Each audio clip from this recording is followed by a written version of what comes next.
გამარჯობა, მე სოფიო ნაცვლიშვილი ვარ და ვუტო საქართველოს ნიუსის გუნდთან ერთად ახალ ამბებს წარმოგიდგენთ. ოკუპირებული ცხინვალის დე-ფაქტო წარმომადგენლები დნესტრისპირეთში, თურქეთის პარლამენტში ოკუპირებული აფხაზეთის იზოლაციის დასრულებას ითხოვენ. პარალელი რუსულ და ქართულ დაჯგუფებებს შორის, რომლებიც ღირებულებების დაცვის სახელით მოქმედებენ.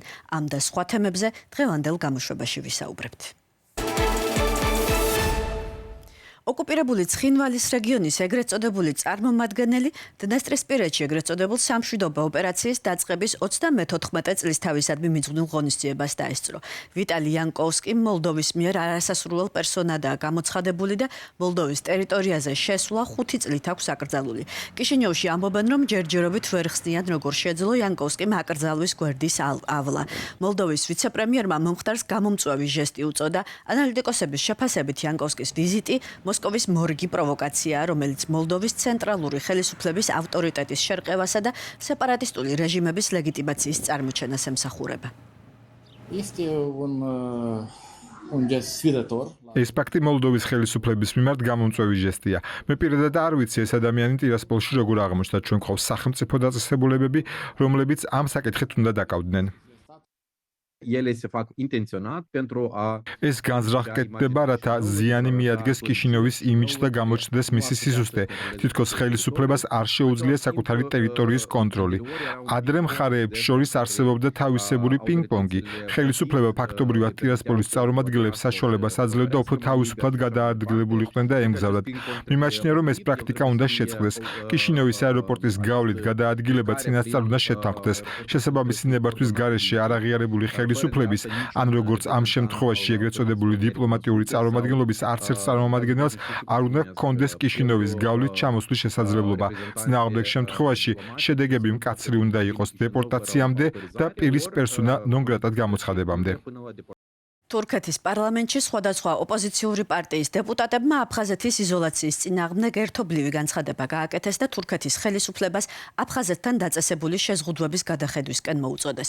მათი განცხადებით პირდაპირ მიმოსვლა თურქეთსა და აფხაზეთს შორის უკვე 30 წელია შეწყვეტილია. აფხაზური პასპორტები არაღიარებულია, ხოლო ჰუმანიტარული, კულტურული და ეკონომიკური კავშირები ხელოვნურად იზღუდება. განცხადების ავტორები ამტკიცებენ, რომ ეს პოლიტიკა არ ღვევს ადგილობრივი მოსახლეობის ფუნდამენტურ უფლებებს, მათ შორის გადაადგილების, განათლებისა და ოჯახური ცხოვრების უფლებას.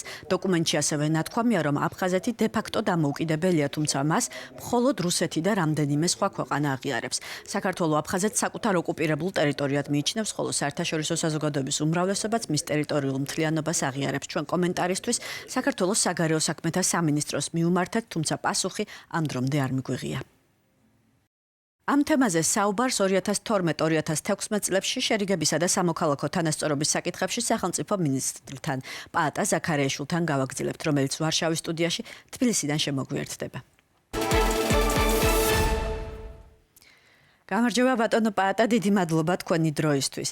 ჩვენ პირველად არ ვხედავთ მსგავს ინიციატივებს, თუმცა პარლამენტის შენობაში და დეპუტატების მხრიდან საკითხის დაყენება სიახლეა. თან ეს ხდება ჰუმანიტარული მიზნების საფარქვეშ. რა პროცესთან გვაქვს ახლა ჩვენ საქმე?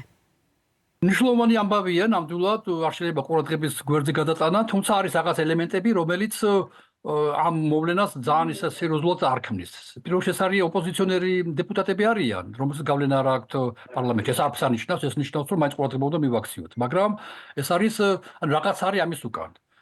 და ანუ მე დარწმუნებული ვარ ამ ეტაპზე მაინც, რომ ამას განვითარება არ ექნება. ამას არ მიიღებს თურქეთის პარლამენტი და არ მოხდება შემდეგ რეზოლუციის სახით თუ რაღაც ფორმით საქართველოს ურთიერთობები ეს არ მოხდება, მაგრამ ეს რომ პირველად ხდება თურქეთის პარლამენტში ამას ანგარიშმა გაუწიოთ, რა თქმა უნდა და უნდა ვეძებოთ მიზეზები, ამ განაპირობა ყველაფერი ეს შეიძლება რაღაც ადგილობრივი ამ პოლიტიკური პარტიების რაღაცა აქტიურობა, მათ ზუგს უკან არ დაგვავიწყდეს რომ თურქეთში ჩერქეზული დიასპორა. ამ ჩერქეზულ დიასპორაში აფხაზური სეგმენტი პატარაა, არც კი იცის არავინ რამდენი აფხაზური შეგრეთ, იმიტომ რომ ყველა ჩერქეზულად მოედა. ჩერქეზულ დიასპორას დიდი გავლენები აქვს თურქეთში ზოგადად. სამხედროები არიან, გენერლები არიან, ძალოვან სტრუქტურებში მუშაობენ და ბუნებრივია პარლამენტის აქვთ გავლენად. არა გამორიცხული რომ ამ ჩერქეზულმა დიასპორამ რაღაც თავისი რაღაცა ინტერესები, ლობირება განახორციელა თავის ინტერესებისა. მაგრამ ჩემთვის თვალსაჩინია არა კომპეტენტურობა და არა კვალიფიცირებულობა იმ განცხადების ასმად გააკეთეს განცხადება. თითქოს საქართველოს არ ერჩიან პირდაპირ, საქართველოს ნახსენები არა და მთელი პრეტენზია თურქეთთან აქვთ. მაგრამ ქმნიან სურათს თითქოს აფხაზები არიან საშინელ მდგომარეობაში, ვერსად ვერ გადიან და აი წმინდა წმენს მართლა ცდილობენ პოლიტიკიდან გავიდნენ.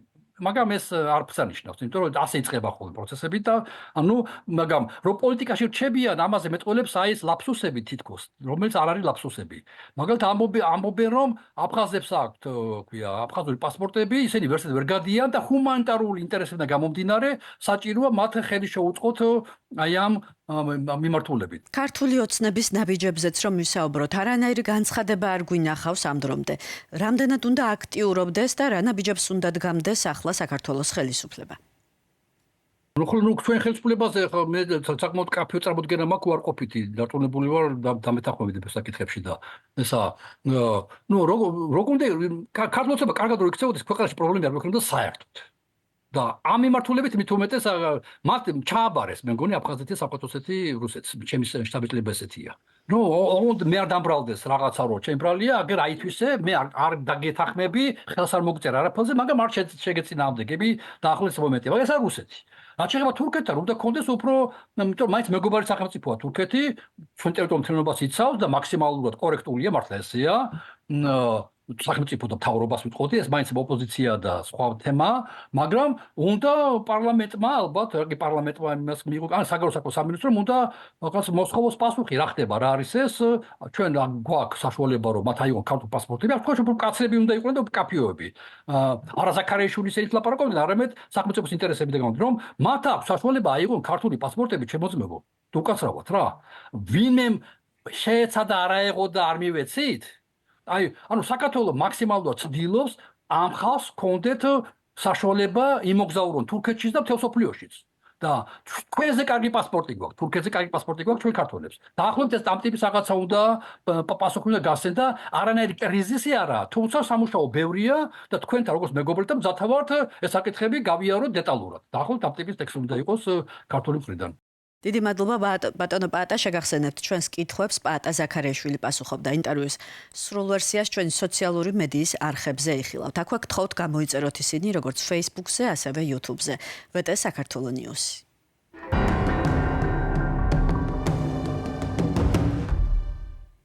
საქართველოს ომის ქრონიკა 18 წლის წინ ამ დღეს მშვიდობიანი დასახლებები აქტიურად იბომბებოდა, ხოლო სამშვიდობო მექანიზმები ფაქტობრივად პარალიზებული იყო. 6 აგვისტოს ღამით კი სროლის შედეგად იყო მსხვერპლი. კონფლიქტის ზონა მოსახლეობისგან თითქმის სრულად დაიცალა. დეტალები 2008 წლის 6 აგვისტოს ქრონიკაში. 6 აგვისტოს ოსური სეპარატისტული ფორმირებები მთელი დღის განმავლობაში სოფელ ფრინავიდან, უბიათიდან და ხეთაგუროვიდან ისროდნენ სხვადასხვა კალიბრის საარტილერიო დანადგარებიდან ქართული სოფლების ერედვის, ნულის, დვანის, ფრისის და ავნევის მიმართულებით. ჩაიშალა თბილისში დაგეგმილი შერეული საკონტროლო კომისიის ხდომა, რადგან დე-ფაქტო ხელისუფლებამ უარი თქვა თბილისში ჩამოსვლაზე, მიუხედავად იმისა, რომ მათ უსაფრთხოებაზე პასუხისმგებლობას ევთო იღებდა. მოსკოვმა საქართველოში საგანგებო დავალებათა ელჩი იური პოპოვი გამოგზავნა. ერთ-ერთი ემისარი ამ პროცესის განმავლობაში იყო ეს პოპოვი, რომელიც ჩამოდიოდა პერიოდულად ხოლმე საქართველოში. პოპოვის მისია ისევე როგორც ალბათ კოვალენკოს მისია და მთლიანად რუსეთის მაშინ აქაური პოლიტიკური თუ დიპლომატიური ესტაბლიშმენტის მისია იყო აი ამ ბუნდოვანების შექმნა, დიპლომატიური ღრუბელის და ბუნდოვანების შექმნა, რომ თითქოს მიმდინარეობს რაღაცა დიპლომატიური პროცესი, თითქოს მიმდინარეობს რაღაცა პოლიტიკური პროცესი, ეგრეთ წოდებული შატლ დიპლომატია, რასაც ქვია, ჩამოვიდა ეგ წავიდა და საბოლოო ჯამში ეს დადასტურებულად ასე იყო, რომ მთელი აი ამ ბურუსის ფონზე ხდებოდა სამხედრო სპეცსამსახურების მიერ პოზიციების გამყარება, მედია მომზადება, იქ ადამიანების გაყვანა ცხინვალიდან და ასე შემდეგ. ანუ ეს ადამიანი პოპოვი პრინციპში ამ ფუნქციას ასრულებდა და მან არ გაქვს შესაძლებლობა რომ ამ ფუნქციაში და ამ პროცესში არ იყო ჩართული, ბუნებრივია, იმიტომ რომ ეს არის ხო მიღებული ფორმა, ხო? თუ არ ლაპარაკობენ ადამიანები და პოლიტიკოსები და დიპლომატები, მკულ ახმედოვის საყვარელი ფრაზა იყო, რომ მაგას იძახდა, რომ მე ლაპარაკობენ თოფები. ოსეთის დელეგაცია ერთმნიშვნელოვნად არ წავა, იმიტომ რომ არ გვაქვს გარანტიები.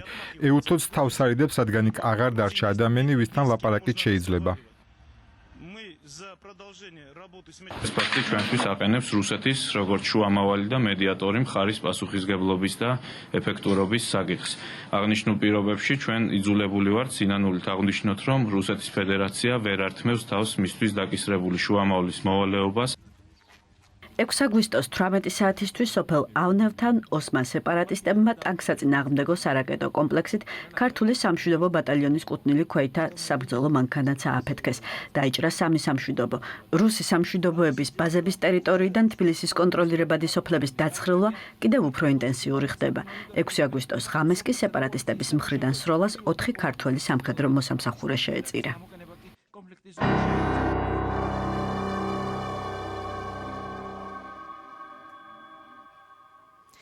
ეროვნული ღირებულებების, ეკლესიისა და ტრადიციების დაცვის სახელით შექმნილი მოძრაობები რუსეთში უკვე წლებია პოლიტიკური ზეწოლისა და განსხვავებული აზრის ჩახშობის ინსტრუმენტად იქცა. ახლა კი მსგავსი მოდელის ნიშნები საქართველოში ჩნდება. რა ერთიანებს რუსულ და ქართულ ჯგუფებს და რამდენად გავს მათი მოქმედების მეთოდები ერთმანეთს? სალომე ბოკუჩავას სიუჟეტში. რუსეთი იმ მოდელის ერთ-ერთი ყველაზე თვალსაჩინო მაგალითია, სადაც მართლმადიდებლობა, კონსერვატიზმი და სამოქალაქო აქტივიზმი პოლიტიკურ სივრცეში ერთიანდება. ეკლესიასა და ტრადიციებს ამოფარებული ჯგუფების შექმნა რუსეთის ფედერაციაში 2013 წლიდან იწყება. პირველი იყო სოროკ სარაკოვი, რომელიც რუსეთის მართლმადიდებლური ეკლესიისა და მოსკოვში ახალი ტაძრების მშენებლობის წინააღმდეგ დაწყებული პროტესტის ჩასახშობად შეიქმნა. 2015 წლიდან მოძრაობა ღიად გადავიდა ძალისხმიერ მეთოდზე და დაარბია აქცია, რომლის მონაწილეებიც პარკის ტერიტორიაზე ახალი ეკლესიის აშენებას აპროტესტებდნენ. აქციის დარბევას ფილმ მატილდასთან დაკავშირებული სკანდალი მოჰყვა. სიუჟეტი იმპერატორ ნიკოლოს მეორესა და ბალერინა მატილდა კსეშინსკაიას რომანს ეხებოდა. პროტესტი კი იმან გამოიწვია, რომ ნიკოლოს მეორე რუსეთში წმინდანადაა შერაცხული. სწორედ ამიტომ ის წმინდანის შეურაცხყოფად შეაფასეს. რეჟისორს ავტომობილი დაუწვეს, ცეცხლი მოუკიდეს კინოთეატრს. ისმოდა მუქარა შემოქმედებითი ჯგუფის მიმართ. ეწყობოდა ლოცვითი მსვლელობები და პროტესტის ფონზე ჩაიარა კინოპრემიერამაც. მრავალშვილიანი ოჯახების დაცვა, LGBT-თემთან ბრძოლა, ღირებულებები, რომლებსაც თავად განსაზღვრავდნენ. ამ თემაზე ორგანიზაციის წევრები ხშირად იწვევდნენ თანამოაზრეებს. ეს ერთ-ერთი ბოლო სტუმარია ბრიტანეთის მიერ სანქცირებული ლევან ვასაძე. მარტივი შესამჩნევია, რომ ლევან ვასაძის ქმედებები საქართველოში ძალიან გავს სოროკ სარაკოვის აქტივობებს რუსეთში. ყველაზე თვალსაჩინო მსგავსება საქართველოში 2019 წელს კინო ამირანის შესასვლელთან განვითარებული მოვლენებია. როდესაც სწორედ ლევან ვასაძე ლიდერობდა, დაპირისპირება ფილმის და ჩვენ ვიცეკვებთ ჩვენებას მოჰყვა. ახლა თქვენ ხედავთ, როგორც ცდილობენ აქციის მონაწილეები შევიდნენ ამირანის შენობაში და ჩაშალონ კინოჩვენება. მსგავსება აქ არ მთავრდება. ამავე ორგანიზაციის წარმომადგენლები ჯერ ღიად ემუქრებოდნენ, შემდეგ ფიზიკურად გაუსწორდნენ და ბოდიშის მოხდა აიძულეს კომიკოს ივან ურგანტს, რომელმაც მათი თქმით შობაზე შეურაცხმყოფელად იხუმრა. ზუსტად ასე იყო 2 კვირის წინ თბილისში, როდესაც ოცნებასთან დაახლოებულმა პირმა კომიკოსი ონისე ოქრიაშვილი ცემეს. რეალურად ეს ასე მუშაობს. არის რამოდენიმე დეგენერატი. შეიძლება ნამდვილი დეგენერატები, შეიძლება თვალთმაქცი დეგენერატები, რომლებსაც უბრალოდ რაღაც პიარი სურთ. რამდენიმე ადამიანია. მათ თქვეს, აი ივან ურგანტი, მან ბოდიში უნდა მოიხატოს. წარმოიდგინეთ, ერთხელ არის ივან ურგანტი, რომელსაც გადაცემას აუცილებლად დაუხურავენ ბოდიშს თუ არ მოიხდის, ის ყველას უყვარს, მაგრამ დაპირისპირებაში, რომელშიც მონაწილეობენ დეგენერატი და პოლიციელი, ივან ურგანტი აუცილებლად წააგებს. ვინ შეიძლება აღშფოთდეს კომიკოსის სკეჩი, ვიღაც არანორმალური, რაღაცას დაწერს და პოლიცია მართლა ამას ამოწმებს. ამისთვის არაა საჭიროა ეროვნული აღშფოთება, არც მასების უკმაყოფილება, საჭიროა მხოლოდ დეგენერატი და პოლიციელი. ისინი ერთად მოახშობენ, ვისაც უნდათ.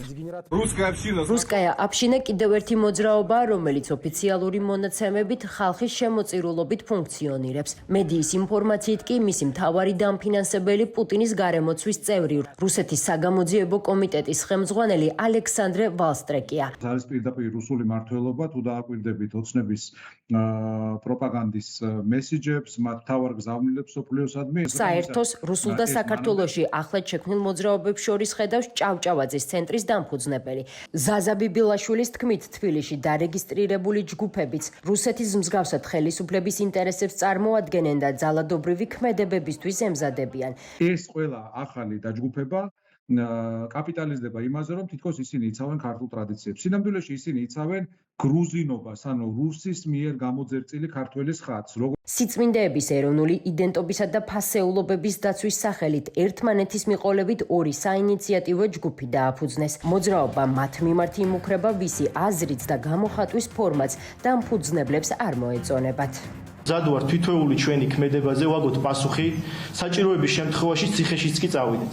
ჩემი აზრით შიშის დათესვის მცდელობა იყო ხალხში და რაღაც აზრის კონტროლის, მაგრამ ავიცი, ხედავთ, რომ ხალხი არ აპირებს უსამართლობასთან შეგუებას. ქართველი შვილის შემდეგ საქმეში კულტურის სფეროს წარმომადგენლები ჩაერთნენ. თუ ეროვნული თაობის წევრები ამტკიცებდნენ, რომ ტრადიციების დასაცავად ციხეშიც წავიდოდნენ, ხელოვანების ჯგუფი საკანონმდებლო გზას აანონსებს. კორცხელის 17 მაისის 5 ივლისის კინო ამირანის ინციდენტების შემდეგ ეგრეთ წოდებულმა ტიტუშკებმა ჟურნალისტებისა და პოლიტიკოსების ცემა ქუჩა-ქუჩა დაიწყეს. ოცნებასთან დაახლოებული პირები ცემენ განსხვავებული აზრის მქონე მოქალაქეებს და საპატიმროებს გირაოთი ტოვებენ. თუ მანამდე მოძალადე ჯგუფებზე მხოლოდ ეჭვები არსებობდა, რომ ოცნებასთან დაახლოებული პირები იყვნენ, ახლა ამ ფოტოებით შეიძლება დარწმუნებით ითქვას, რომ ახალი მოძრაობა ოცნების გადაწყვეტილებით მოქალაქეების დასაშინებლად შეიქმნა. ელექტროენერგია მთელი საქართველოს მასშტაბით ბოლო 2 კვირაში უკვე მესამედ გაითიშა. გამოირთო განათებები მაგისტრალებსა და ქუჩებში, არ მუშაობდა შუქნიშნების დიდი ნაწილი. ელექტრომომარაგებას შეუწყდა მეტროსაც. მგზავრების დიდი ნაწილი გვირაბიდან ფეხით გამოვიდა. გაჩერდა რკინი გზა. ოფიციალური უწყებების მტკიცებით, ჩაქრობა ენგურჰესზე დაგეგმილმა სატესტო სამუშაოებმა გამოიწვია. ელექტროენერგია სრულად გაითიშა ოკუპირებულ აფხაზეთშიც. ოპოზიციისა და ანალიტიკოსების მტკიცებით, მთელი სისტემის არაერთგზის გათიშვა კრიზისის ნიშანია, რომლის მიჩუმათებას შესაბამისი უწყებები ცდილობენ.